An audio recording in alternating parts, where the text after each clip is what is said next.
Hello, everyone, and welcome back to English Speakology 2.0, the place where learning English feels like having a fun conversation instead of studying a boring grammar book. I'm Ryan. And I'm Alex. Today, we're starting a brand new series that will help you plan an international trip in English. We will walk through the entire process, from the moment you start dreaming about travel all the way to confirming your itinerary. Yes, because planning a trip sounds simple at first. You say something like, I want to travel somewhere exciting this year. But 5 minutes later, you are comparing flights, reading hotel reviews, calculating your budget, and wondering why every airline charges extra for luggage. Travel planning is basically a logistical maze. There are flights, accommodations, transportation, restaurant reservations, activities, and of course, the most important decision of all. Which cafe you will visit first. Exactly. Today, we'll focus on the first stage of travel planning, researching destinations, discussing preferences, and beginning to organize transportation and accommodation. By the end of this episode, you'll know how to talk about travel plans in natural, confident English, even when things get complicated. Every trip begins with a simple thought. I need a vacation. Yes, that thought usually appears on Monday morning at work. Or right after you open your email inbox. In English conversations, people often begin planning a trip with sentences like, I'm thinking about taking a trip this year. Another natural phrase is, I'm considering traveling abroad. The word considering means you are thinking seriously about something. You might also hear someone say, I've been researching potential destinations. This means they are reading about different places before deciding where to go. When planning a trip, people usually have certain travel goals. Yes, some people want adventure, others want relaxation, and some people just want good food. That third group is my people. For example, someone might say, I'm looking for a relaxing beach vacation. Another person might say, I want to explore historic cities and museums. And a very honest traveler might say, my main goal is to try amazing local cuisine. Food tourism is a real thing. Yes, some travelers plan their entire trip around restaurants. I once planned a trip because I saw a picture of a dessert online. Ryan, that's not travel planning. That's emotional decision-making. Once you have a few ideas, you usually start comparing destinations. A common phrase is, I'm trying to narrow down my options. This means you have several choices but want to select one. For example, someone might say, I'm deciding between visiting Japan, Italy, or Thailand. Each destination has different attractions. Some places offer beautiful nature, others have incredible architecture. And some places offer the magical combination of cheap street food and amazing coffee. That combination can change a traveler's life. After choosing possible destinations, people start doing research. A common phrase is,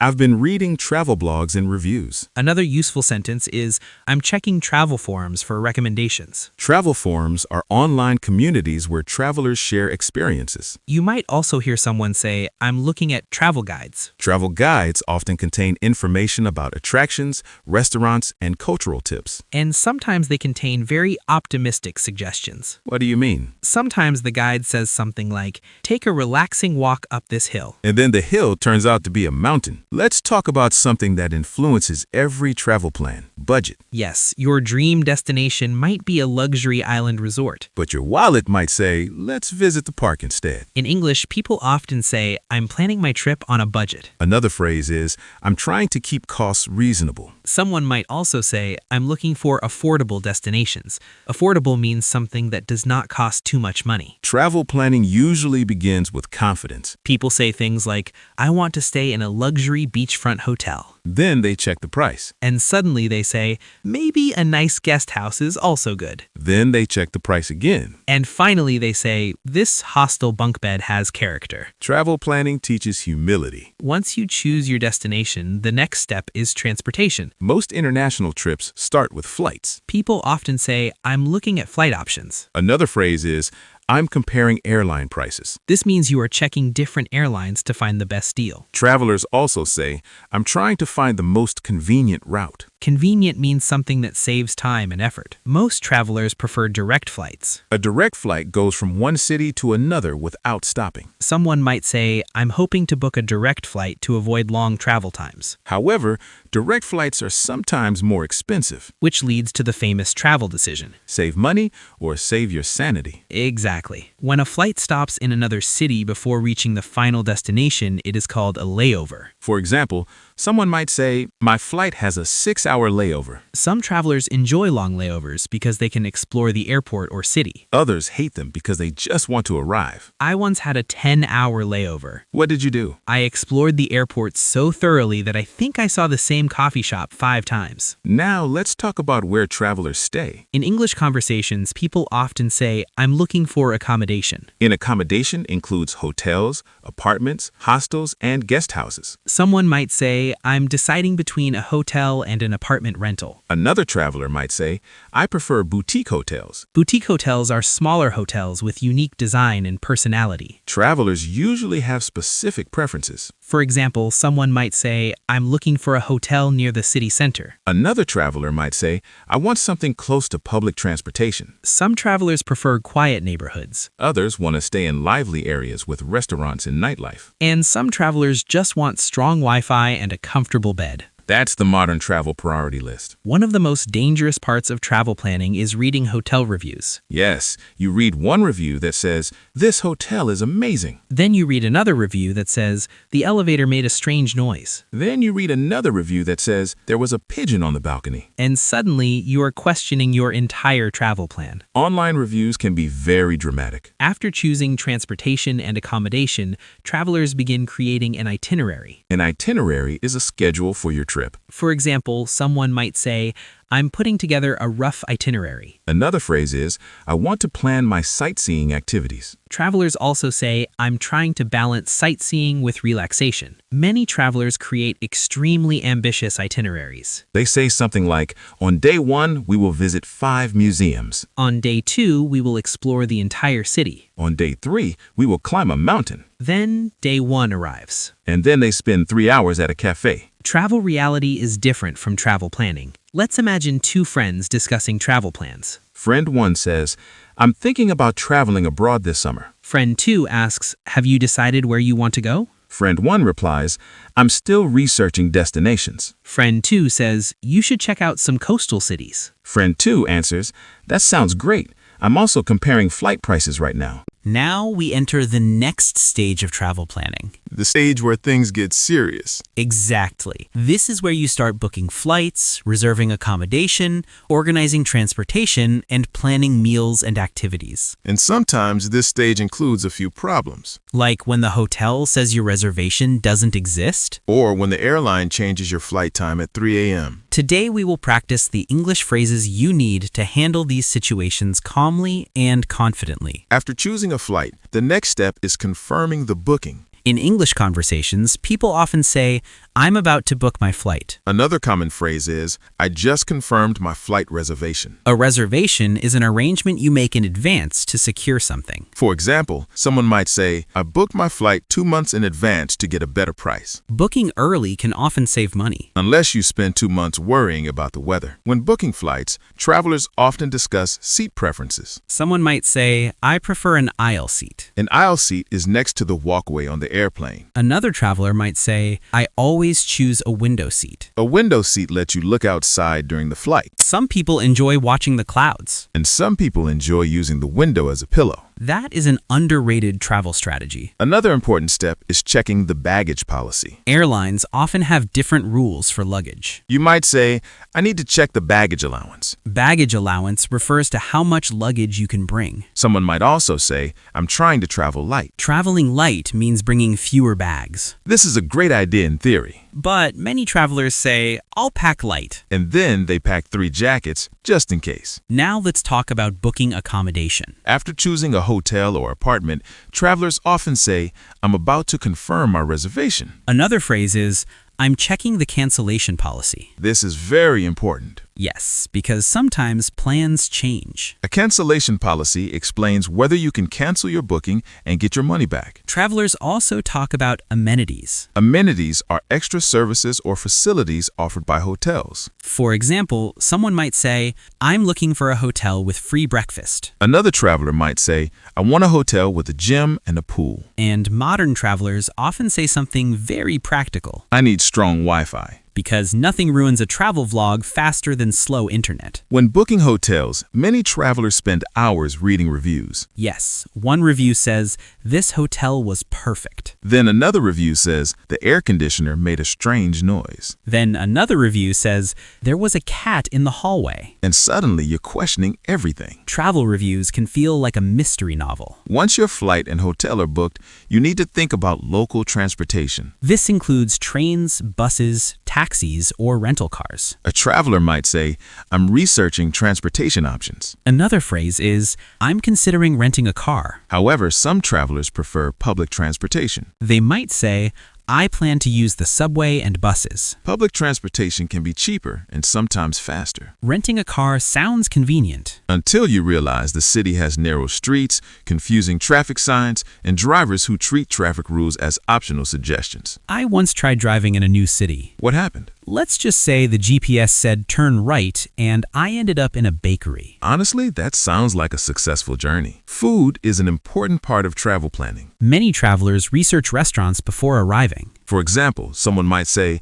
I'm looking for authentic local restaurants. Another phrase is, "I want to try the local cuisine." Cuisine refers to the style of cooking typical for a region. Travelers also say, "I'm making a list of restaurants to visit." That list usually becomes very long, Many travelers plan to visit 5 restaurants in one day. which sounds exciting until you realize something important. You only have one stomach. Yes, this is the biggest limitation of food tourism. Science should really work on that problem. Now let's talk about a situation every traveler fears. Booking conflicts. Booking conflicts happen when something goes wrong with a reservation. For example, imagine arriving at a hotel and hearing this sentence: "Unfortunately, we can't find your reservation." That sentence can make a traveler very nervous. If this happens, you can respond calmly with phrases like, "I made a reservation online." Another helpful sentence is, I have the confirmation email here. This shows proof of your booking. You might also say, could you please check the system again? Most problems can be solved politely. Flight changes are another common travel challenge. For example,